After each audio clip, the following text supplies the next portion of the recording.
naman. So, ito na.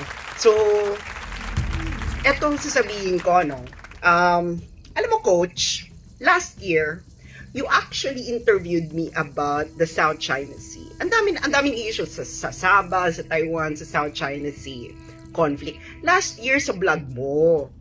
Ang nakakapagtaka kasi, meron ka ng oportunidad, no, na tanungin ako sa sarili mong vlog, magtanong ng maayos na issue, pero hindi mo ginawa. Pero ito pa, this was August 2022, last year. So may papapanood ako. Napaisip tuloy ako kaya ayoko nang i-vlog si Sas. Ayoko nang interviewin. Baka sabihin niya hindi ako nagre-research eh. Sa inyong clip, okay? Para makita ninyo, no? Eto. Clip nung interview niya sa akin last year. Ito. Mga 4 minutes lang itong excerpt na to. O nakakaloka, yung claim ng China yan sa South China Sea was actually, ang pinagkukatan niyan, yung claim ng nationalist government ng Taiwan. Kaya itong Taiwan has the same claim as China din sa South China Sea. So itong mga sinasabi ng, what's this? ng mainstream media. Napakamot na lang eh. Nga.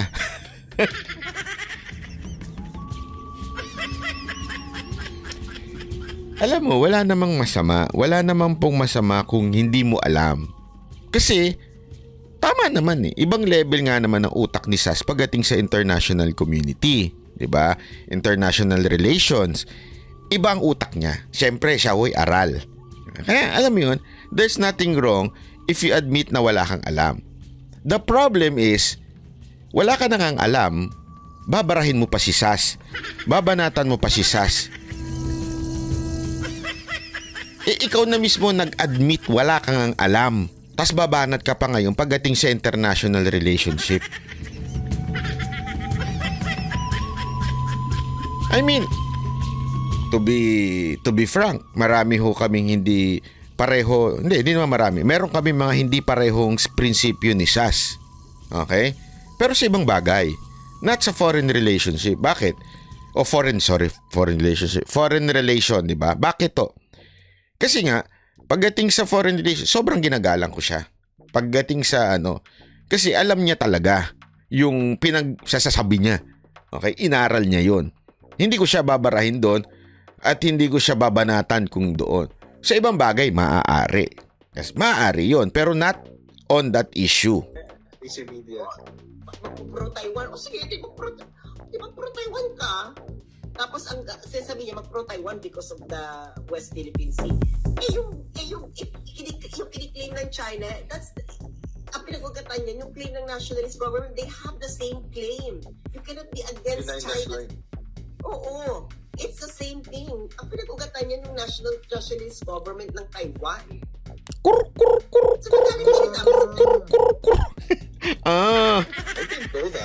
I didn't know. All I know from the get-go is galing ng Beijing yun. Yung 9. Kailangan mag-English para mo ka matalino, no? Hindi ko alam yan. I don't know that. From the get-go.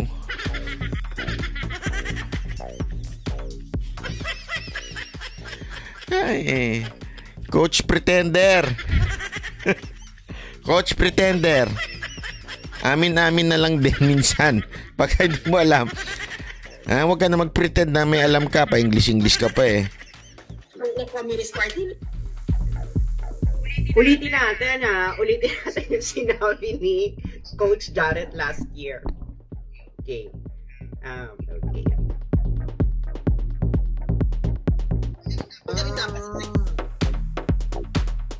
I didn't know that.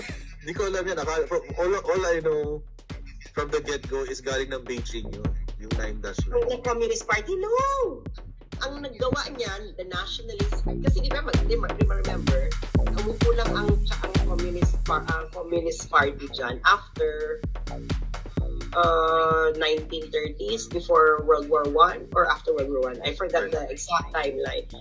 So before, ang nandyan, yan si Chiang Kai-shek, yung nationalist government. Sila yung gumawa niya mga dash line na yan. 11 nga yan dati. Ay, 11? Ano yung kasama? Oo. 10 actually, 10. 10 dash line, 11. Ay, hindi, 11 pala. Yung umpo si Mao Zedong, yung dalawang line dyan, nasa Gulf of Tonkin, na nasa pagitan ng Vietnam at ng China. Ginawa ni Mao Zedong, i-negotiate nyo na yung border yung maritime border ng ng Vietnam at China para maayos na natin yan. They were able to negotiate, kaya nawala yung dalawa. Ngayon, yung Taiwan mo, yung nationalist government, galit. Bakit yan nilanego? Bakit yan? So, Dahan-dahan ka lang, Sas. It's not, Ligaw na yung kausap mo. Hindi niya na maintindihan. Alam mo kaya mahirap yung magiging nagpipretend ka na may alam ka. Kasi ito walang biro ito. Alam nyo,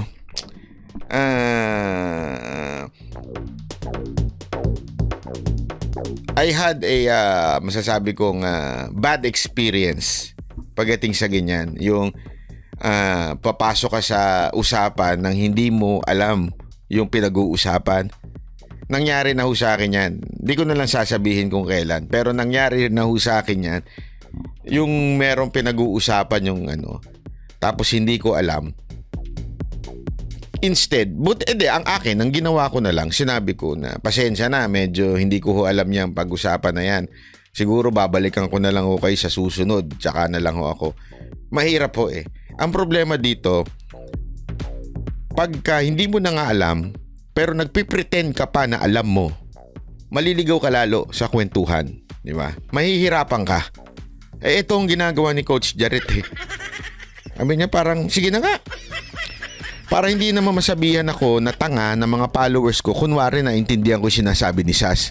It's not subject to negotiation kasi it was negotiated between the two of them. So, pero yun nga, it's the same claim. It's the same claim. Taiwan has the biggest military Taiwan has the biggest military outpost in the West Philippine Sea. Okay. Ang tagal na nga moments nun no? Nung pinapanood ko sabi ko, oh my golly. Nang interview ka nang hindi mo nire-research yung kausap mo. Sabi niya paisip siya. Okay. Ito, ulitin natin ha. Tignan niya. At China, para maayos na natin yan. They were able to negotiate, kaya nawala yung dalawa. Ngayon, yung Taiwan mo, yung nationalist government, galit. Bakit yan nilanego? Bakit yan? So, ganun yung story yan. It's not subject to negotiation kasi it was negotiated between the two of them. So, pero yun nga, it's the same claim. It's the same claim. Taiwan has the biggest military Taiwan has the biggest military outpost in the West Philippine Sea. Okay. Kaya pala. So when we talk about yung 9 dash line and yung ating claim sa West Philippine Sea, it's not just a Beijing thing. Kasama rin talaga dyan si Taiwan. Oo. Nireject nga ng Taiwan yung arbitration decision. No? We don't accept it. Kaya. Kasama ni Beijing. Dalawa sila. Kaya ako sabi ko, paano kayo ng problema sa West Philippine Sea? Kalaban mo din naman yung Taiwan sa West Philippine Sea. Jusera? Right. Yun kasi yung build up sa mainstream media na nakakaawa naman si Taiwan, maliit lang na bansa, exerting her independence against a superpower called mainland China, ganyan. So dapat kumapit tayo sa underdog. Ignorant, di ba? Ignorant about history. Grabe pala talaga ng history ng Grabe, sabi ni Sas. Ignorant of the history. Tapos sabi ni Sas, grabe, ang lalim pala talaga. Kasama ka dun sa ignorante na sinasabi ni Sas. Ang sakit sa bangs nito. Sabi ko, hindi, ito walang biro to. Pag ako kinakausap ko si Sas, nagre-research talaga ako kasi alam kong may gagamitin siyang mga terms na hindi ko maintindihan. Kaya nga ako, sinasabi ko na lang, pag hindi ko talaga naintindihan, sinasabi ko, Sas, ganun ba yun? I mean, you won't argue anymore. Dito, hindi siya nakikipag-argue, pero nagpipretend siya. Tingnan nyo, tuloy natin. Ng West Philippine Sea, tsaka ng China. Ay, nako. Naku, Miss Sas, it's isang oras kalahati na tayo. Oy. Time flies when you have fun or when you're talking about really intelligent stuff. Saka interesting, no? Interesting. Yeah. Oo. And Miss Sas, ang dami kong mind-blown moments dahil sa'yo. Kasi parang I never knew na ganito pala and all of that. So, anong sinabi? Anong sinabi nito? Ulitin natin, ha? Ulitin natin. Ha? Ulitin natin yung sinabi niya. For more impact. Parang I never knew na ganito pala and all of that. Miss Sas, ang dami Sama na ugali mo, Sas. Ulitin natin, for more impact. Mind-blown moments dahil sa'yo. Mind-blowing moments. Parang I never knew na ganito pala and all of that. Ano yung sabi mo? Ang dami mong mind-blown moment sa akin last year nung in-interview mo ko dahil hindi mo pala alam ang issue. So, alam mo naman, Coach, I respect a person with intellectual integrity. Kaya, you make a stand, you give your reason, and then you maintain it, no? And then you only change when there is a better Logic. Analytical framework or better or new pieces of evidence that could change your view, diba? Kaya Arian May Galvez, salamat po. hindi yung bigla-bigla ka nagbabago, bago-bago, diba? So, Context, bakit ba bigla niyang na-bring up ito? Kasi ganito yan. Sinasabi niya, ito yung usapan natin dati. Ikaw mismo, Jared, inamin mo, wala kang alam. Inamin mo, mind-blowing moments mo na hindi mo alam yan, di ba? Tapos, ngayon, bigla niyang tinitira si Sas tungkol dito sa issue ng China. Kaya nga, ang sinasabi ni Sas, jukebox vlogger ka. Ibig sabihin, may nagpabago ng argumento mo dahil nga jukebox vlogger ka.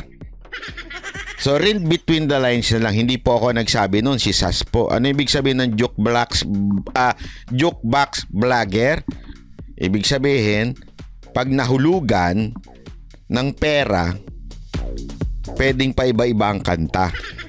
Minsan rock and roll, minsan budots, minsan love song.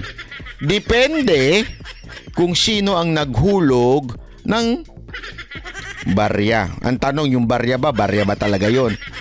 O baka naman, sabi nga ni Sas, magiging masaya ang Christmas nito.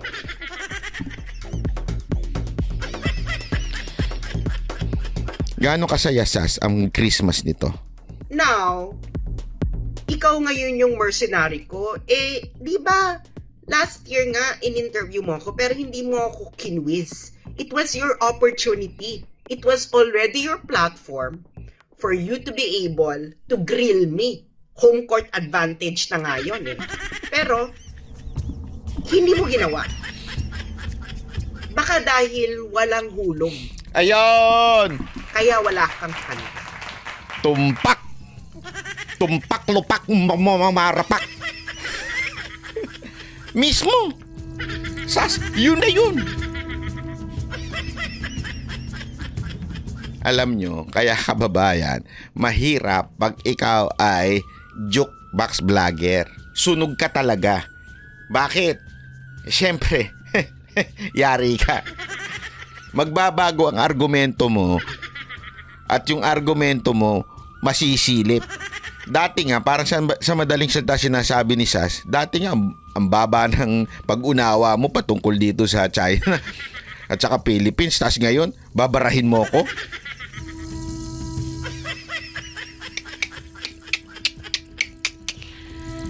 Coach Jared, sa halagang mahalaga ho ba? Sa halagang mahalaga? Gaano kahalaga? Yung banata mo si Sas, gaano kahalaga yon? Ngayon, okay. Dahil nga ang topic natin ay sasagutin ang iba't ibang katangahan. Dahil nga, last year din, hindi mo alam, ito yung sabi mo. Sige, Ngayon, pasok. sabi mo to. So, ang bagong drama is ang mamatay ng dahil sa shoal, bawal ba syoluhin natin ang WPS? Alam mo ikaw, Coach Jared, you are just like the mainstream media na ginagawa mong mangmang ang mga Pilipino. Ang sakit nun. Kung ako magbubura na ako ng page nun. Ginagawa mong mangmang. Palta natin. Ginagawa mong tanga ang mga Pilipino. Pinaltang ko lang. Pareho lang ang meaning ng tanga.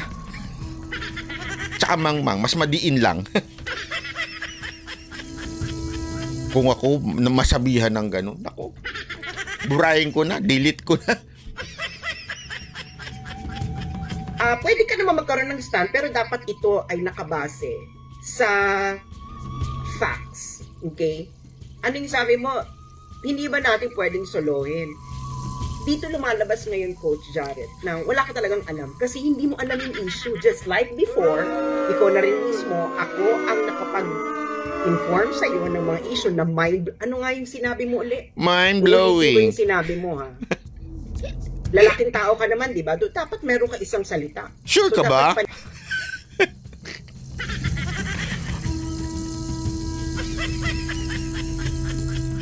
Yun ang, Sas, yun ang pinakamasakit. Manggaling sa'yo. Lalaking tao ka naman, di ba? Manggaling kay Sas yun. Masakit yun. Di ba? Lalaking tao ka ba naman? Manggaling kay Sas yun. Lupit nun. Kung ako nun, magtatanggal na talaga ako ng channel nun.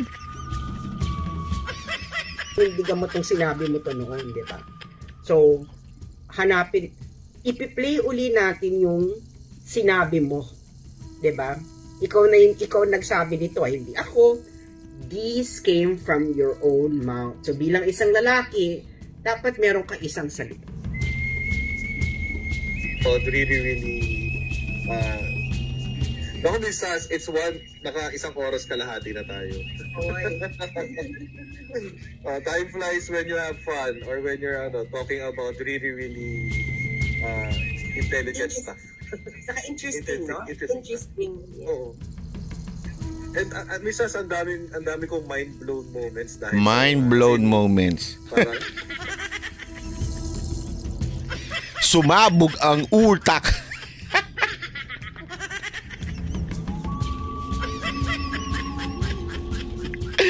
Ang ganda ng interpretasyon nun, nung meaning nung mind blown. Sumabog ang utak mo, Brad. Naintindihan niyo ba yung sabi niya? Kasi sa dami ng mga kaalaman na binanggit si Sas, sumabog daw yung utak niya. Hindi nagagap ang utak. Pambira, oo. Tapos babarahin mo ngayon si Sas tungkol dito sa West Philippine Sea. Sumabog nga yung utak mo nun eh. Napulot mo na? Na-rescue mo na? Napalitan na yung utak mo? Sino nagpalit? Kaya naman pala bumaligtad eh. Kasi sumabog na yung utak niya eh. Pambira. I never knew na ganito pala and all of that. So, ibig sabihin, ikaw na mismo nagsabi na before you talk to me, you never knew. So, ngayon, you were given an opportunity during that time para questionin ako, ipahayag mo yung view mo, debatihin ako, hindi mo ginawa. It was your home court. Vlog mo yan. Hindi mo ako kinestyon. So, hindi ka naman siguro duwag. Diba? Lalaking tao ka eh. Laki-laki mong tao eh. So, ngayon, Madami nang nakain. Malusog na. Nasasaktan ako niyan, ha? Wag ganun, Sas. Wag ganun. Wag nyo ka dinadami mga malalaking ha? Baka mahilig lang kumain. Basta ako, wala nagpapakain sa akin. Ewan ko dyan sa na yan, kung may sino nagpapakain dyan. Maldes.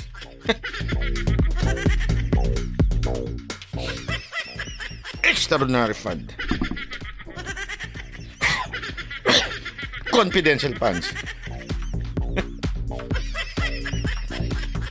Sagutin natin tong kabobohan mo. Sabi mo, hindi ba natin pwedeng suluhin ang WPS? Unang-una, Coach Jared, dapat alam mo ang ibig sabihin ng WPS. Baka kasi hindi mo rin alam, no? Baka karamihan, Wise Philippine Sea, di ba? Maraming Pilipino na hindi alam kung anong WPS, tapos Wise Philippine Sea. ikaw, pinapalaganap mo pa rin yung kamangmangan mo sa ibang tao. So, ito yung WPS. Okay. Ang WPS ay nagsimula lang ito noong 2012. Okay? Through Administrative Order number 29 Sige, teacher. series of 2012 Tuloy mo lang. ni Pinoy. Okay? So, yan. Naming the West Philippine Sea of the Republic of the Philippines and for other purposes. So, saan daw yung WPS? So, nandito naman yan, no? So, ang WPS daw ay ang the maritime areas on the western side of the Philippine archipelago are hereby named as the West Philippine Sea. These areas include Luzon Sea as well as the waters around, within, and adjacent to the Kalayaan Island Group and Bajo de Masinloc, also known as Scarborough Shoal. So, ulitin natin yan. As well as the waters around, within, and adjacent to the Kalayaan Island Group. So, ibig sabihin, yung waters na nasa Kalayaan Island Group, that's West Philippine Sea. So, sabi mo, hindi ba natin pwedeng suluhin? Coach Jared, kung may alam ka sa issue, hindi mo itatanong yan. Diba? So, dapat, wag kang magpalaganap ng kamangmangan. So, ito Katangahan sa madaling salita. Ini-explain ko lang, baka mamaya hindi nyo alam ibig sabihin ng salitang mangmang. Ini-interpret ko lang. Sabi ni Sas, huwag kang magpakalat ng katangahan. kasi yung ito yung Kalayaan Island Group na sinasabi doon sa West Philippine Sea. Okay? So this map, mga friends, ito ay kinunan ko nung in-interview ko si National Security Advisor Esperon nung June 2022. So sa office niya itong map na to. So that is the Kalayaan Island Group. Okay. So nakikita niyo yan, no? Yung mga mapa na yan, yung mga flags na yan, yan ang occupants ng West Philippine Sea. So pag 1 star, that's Vietnam. Okay? So Vietnam, Philippines, this is China, Vietnam. So yung 1 star is Vietnam and several stars is China. Yan, China yan. Tapos ayun yung Taiwan. Okay? So ayun din yung Malaysia. Meron pa yan sa baba, yung Malaysia kasi Alam mo, napaka-importante nito kasi galing ito nung nasa opisina daw siya nung nakarang administrasyon, 'di ba, na defense, 'di ba? Kung alam mo nung nakita mo 'yan, talaga makikita mo, hindi lang ho China. Hindi lang ho China ang sila lang kasi nakakabuisit eh. Alam mo, walang biro ito ha. Perspective to eh. Hindi nyo napansin? Bakit sa dami-dami ng aawayin nating Pilip, mamaya ikikwento ko sa inyo kung bakit pinaiinit ang issue sa China. Kasi Among China, Taiwan, Vietnam, mas nakakainis pag China eh. Pag Vietnam, ganun lang yun eh. Parang hindi siya nakakatakot kasi pareho lang natin silang maliit. Malaysia, parang maliit lang din, di ba? Taiwan, maliit lang din. Pero pagka China, ang kaanuhan natin, parang masarap awayin. Ika nga, di ba? Kasi malaki. Oh, di ba? Pwede nating giriin natin ng ganun eh. Sinong ganun? Hindi ho yung mga sundalo natin ha. Hindi yun ang tinutukoy ko. Media. Ang pangit kasi, kunwari babalita, nagkaroon ng girian ng Pilipinas at ang Taiwan. Walang kwenta. Nagkaroon ng girian ng Pilipinas at China sa agawan na ganito. Isipin mo, yung mga yan, lahat yan, pinag-awa yan. Bakit China lang? Kasi masarap ibalita eh. Hoy, nagkagit-gitan ng China. Oh, China na naman. China. Tama, mali. Di ba? Tuloy natin. Yung ibang occupied ng Malaysia is wala sa Kalayaan Island Group pero nasa EEZ natin. So, in total, dahil hindi naman kayo ini-educate ni Coach Garrett na nagmamarunong, mas maganda na rin na ma-inform kayo. So, in total, ang Vietnam ay may 20, Philippines 9, China 8, Taiwan 1, Malaysia 4. Okay? Sa Kalayaan Island Group lang yan. Pero sa EEZ, syempre mas marami pa yun sa Malaysia. Okay? So, pag sa EEZ, so 21 ang Vietnam, Malaysia 7. Okay? Taiwan isa, China is 8. So 21 outposts ng Vietnam ay nasa EEZ ng Pilipinas, nasa West Philippine Sea. Ang Malaysia may 7 sa West Philippine Sea, ang Taiwan may 1, ang China ay may 8. So 21 Vietnam, 7 Malaysia, Taiwan 1, and China 8. So, kung isasama pa natin yung Sabah sa Malaysia, dahil nasa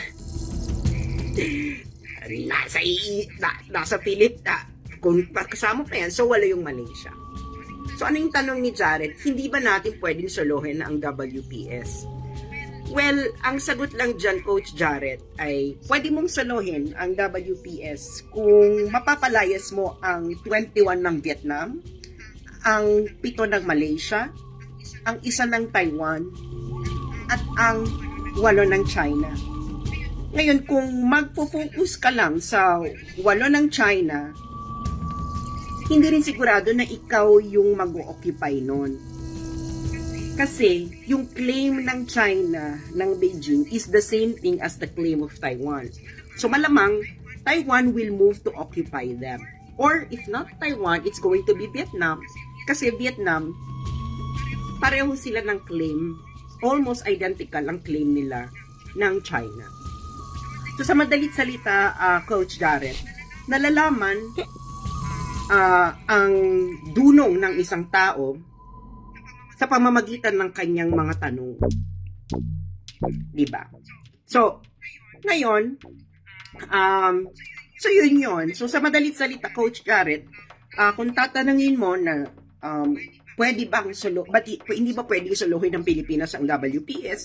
Well, pwede kung kaya mong girahin ang Vietnam, Malaysia, Taiwan at China ng sabay-sabay. Well, pwede mo rin mang one after the other, diba? Kung buhay ka pa after mong magera ang China, pwede mo namang isunod yung Taiwan or Malaysia or Vietnam. Ganun lang naman. Parang awa mo na, Coach Jarrett ha? Parang awa mo na. Huwag ka na mag-abogado ha? Kasi kung mag-aabogado ka, pambira. Nasira na yung imahe ng abogado sa akin dahil kay Libayan eh. Tapos mag-aabogado ka pa. Diba? Pagka mamaya talagang masira na yung imahe ng pagiging abogado, wala na mag-abogado sa Pilipinas. Pambira ka naman, Coach Jarrett. Yun. So, Pwede, Coach Jared, pwede mong masolo yung West Philippine Sea kung palalayasin mo lahat yan. Ngayon, kung hindi mo kayang palayasin, ang sagot ay hindi mo masusolo. So ngayon, yung sinasabi mo, Coach, ay galing sa kamangmangan. Katangahan. At ito na rin Sa ibang lingwahe, katangahan. Sakit. Ang sakit talaga nito. Grabe ka, Sas. sabi last year, nalaman mo lang ang mga issue, iba't iba ang mga issue tungkol doon dahil sa akin. At siguro naman after a year ay nag-research ka. Pero mukhang hindi, Coach. Mukhang hindi ka pa nag-research. May kilala akong ganyan. Kaya mo tinatanong na hindi ba natin pwedeng masolo. May kilala akong ganyan. Comment ng comment, hindi naman niya na-research yung mga pinagsasabi ni Tulpo. May kilala akong ganyan, kukuha lang siya ng kaperasong sinabi ni Tulpo. Hindi niya nire-research yung buong konteksto na sinabi ni Tulpo. Bakit ganun talaga, no? Nagiging tanga ka pag hindi ka nagre-research, ano? Ang pangit kasi nun yung papasok ka sa eksena, tapos biglang hindi mo pala alam yung pinag-uusapan. Di ba? Ang West Philippine Sea. Kasi kung nag-research ka, Coach, malalaman mo na hindi nga. Kasi nga, 21 features ang occupied ng Vietnam sa West Philippine Sea. Ang Malaysia ay 7, 8 kung isasama natin ang Sabah. Taiwan 1, China 8. So, pag inaway mo yung China, mapaalis mo yung China, hindi mo pa rin siya masusolo. Kasi nandun pa rin ang Vietnam, Malaysia at Taiwan. Actually, Coach, no? Kung hindi mo alam, kasi nga, jukebox vlogger ka. Naku po, patay kang Kung bata anong ka. hulog, siya ang kanta. Sakit! Noong, recently, no? Noong, August ba to, is nagkaroon ng military live fire drills. Okay? Ang Taiwan. Ibig sabihin, Coach, nagkaroon ng military live fire drill ang Taiwan. Alam mo kung saan, Coach? Saan? Ibubulong ko sa'yo. Naririnig mo ba ako, Coach? Ibubulong ko sa'yo ang sekreto kung saan ginawa ng Taiwan yung military drill nila, Coach. Makinig ka, Coach. Alam mo kung saan? Coach, nakikinig ka ba? Alam mo kung saan ginawa ng Taiwan yung military live fire drill nila? Alam mo kung saan? Sa West Philippine Sea. Yes, Coach. Sa West Philippine Sea. Narinig mo? Sa West Philippine Sea. Oo, Sa Coach. Pasig ba yan? Ah. Alam mo Pasig na. River ba yan? So, bakit wala kaming naririnig sa gobyerno against this? Akala ko ba dapat solohin natin ang West Philippine Sea? So, bakit may military live fire drill sa West Philippine Sea na hindi natin alam, hindi ipinaalam sa taong bayan at hindi na-criticize ng gobyerno? Kasi nga, hindi nga China yon. Mas nakakainis ang Chekwa kaysa sa Taiwanese. Yun ang totoo.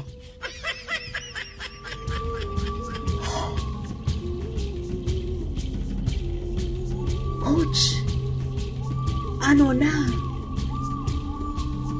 Pero yung pagbanggit ni Sas ng Coach Jared, para may kasamang lambing, ano? No? Pag akong kausap ni Sas, parang masyado kami magkaibigan lang. Parang ganun lang ang dating. Pero pag si Coach masyado, may samang sweetness. Sas, ba't ganun? May pagtampo. Ano na, Coach? Bakit hindi mo inawa yung Taiwan, Coach? Bakit hindi ka nagalit sa Taiwan na nag-military live fire drill sila sa West Philippine Sea? Akala ko ba dapat solohin natin ang West Philippine Sea, Coach? Ano ba, Coach? Ano? Kaya pa ba? Naku po. Ano? O baka kailangan pa ng more hulog sa jukebox Naku, para yun na. umayos yung kanta mo. Yun na. Yun na yun. Oo, yun na yun. So, Hulugan nga natin ng ano. so ano na, coach? Hulugan natin ng 500 yen si Ano nga si yung coach. sinabi mo sa akin early last year? Baka magbago ng awit. Ano nga yung sinabi mo sa akin last year, coach? Diba? Oy coach, itong 500 yen makakabili na to ng Yoshinoya. Small na beef. Akala ninyo itong, ganitong pera sa kanila, makakakain ka na ng Yoshinoya masarap na may itlog. Diba? Ay, ulitin natin, no? Kasi ikaw naman nagsabi nito, coach, eh. So, might as well. Time flies when you have fun or when you're talking about really intelligent stuff. Saka interesting, no? Interesting. Ito yung jukebox. Hulog ko na. At least ang dami kong mind blown moments Hulog ko na ba, Coach Jarrett? Yung pang jukebox? dahil sa iyo. Kasi parang I never knew na ganito pala and all of that. Intelligent stuff. Saka interesting, no? Interesting. Oo. And at least ang dami kong mind blown moments dahil sa iyo. Grabe, sumabog ang utak niya.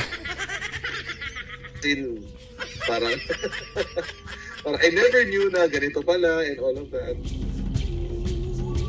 Anyway, yan po ang kwento at pagsunog ni Sas Rogando Sasot dito kay vlogger na jukebox di umano daw.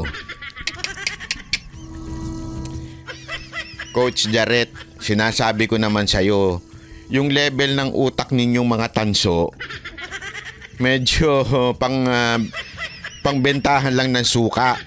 Hindi totoo. Gumaya ka, eto may payo ako sa'yo, gumaya ka na lang doon sa bata mong si Sangkay. Hindi, walang biro. Coach Jarrett, makinig ka. Gumaya ka na lang doon sa bata mong kay Sangkay na hindi na pumasok sa politika. Hindi mo kasi kakayanin ng utak ng mga pagdating sa politika. Yung utak mo, sabi mo nga sumabog eh. Baka atay na lang yung gumagana dyan. 'Di ba? So, maganda, Coach Jarrett, gayahin mo na lang yung amuyong mo na si Sangkay. Sama na lang kayo. Magsama kayo tapos mag-discuss na lang kayo ng mga alien, zombie virus. 'Di ba? Anyway, marami pa rin namang viewers yun. Basta yung nag-post ka na about alien. Diba? Leslie Ann Mangusing, salamat. Birthday ko, idol, pakibati naman ako. Uy, by the way, binabati ko ikaw, Leslie Ann Mangusing at si Yorme. Palakpakan naman natin. Happy birthday, Leslie Ann at Yorme. Okay. Anyway, yun lang sinasabi natin, ha. Coach Jarrett, okay? Koko ko sa'yo, nakakaya na yung magbibideo ka pa, gagawa ka pa ng video mo. Kakaya na, Kung ako binara ng gano'n ni Shas, ayoko na. Baka siguro magbakasyon na ako ng 2 buwan, 3 buwan sa Japan yan. Di na ako babalik. Diba? Kakaya eh. Diba? Isipin mo yun, mga ganun ka. Mind blowing. Mind blown pala. Di ba? Ang lupit eh. Gawa ka na lang. Ang dami na may ibang topic dyan na benta sa Pinoy, di ba? Yung gagaya mo siya rin dun.